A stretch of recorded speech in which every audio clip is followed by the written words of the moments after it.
AP రాజధాని అమరావతిలో భారతదేశంలోనే అతిపెద్ద రైల్వే స్టేషన్ నిర్మాణం జరుపుకోబోతోంది. దీన్ని ఒక మోడల్ రైల్వే స్టేషన్ గా అత్యాధునిక సౌకర్యాలతో నిర్మించాలని ముఖ్యమంత్రి చంద్రబాబు భావిస్తున్నారు. ముంబైలోని ఛత్రపతి శివాజీ టెర్మినల్, వారణాసి, ప్రయాగ్రాజ్ స్టేషన్ల కన్నా అందంగా ఉండేలా తీర్చిదిద్దబోతున్నారు. 2245 కోట్ల వ్యయమయ్యే ఈ ప్రాజెక్టులో భాగంగా కృష్ణానదిపై 3.2 కిలోమీటర్ల పొడవైన వంతెన రాబోతోంది. అమరావతి రైల్వే స్టేషన్లో మొత్తం 24 ప్లాట్ఫామ్స్, 4 టెర్మినల్స్ ఉంటాయి. ప్రతిరోజు 3 లక్షల మంది ప్రయాణికులు రాకపోకలు సాగించే సామర్థ్యం ఉండేలా సిద్ధం చేస్తారు.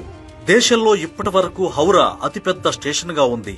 ఇక్కడ 23 ప్లాట్ఫామ్స్ ఉంటాయి. ఇప్పుడు 24 ప్లాట్ఫామ్స్ తో 1500 ఎకరాల సువిశాల ప్రాంగణంలో అమరావతి దేశంలోనే అతిపెద్ద రైల్వే స్టేషన్ గా మారబోతోంది. 4 సంవత్సరాల్లో ఈ రైల్వే స్టేషన్ అందుబాటులోకి వస్తుంది.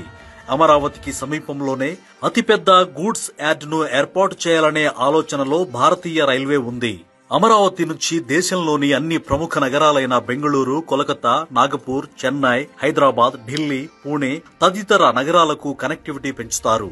సరుకు రవాణా కోసం రాష్ట్రంలోని ప్రధాన ఓడరేవులైన మచిలీపట్నం పోర్ట్, కాకినాడ, గంగవరం, కృష్ణపట్నం పోర్టులతో అమరావతికి లింకు ఏర్పాటు చేస్తారు.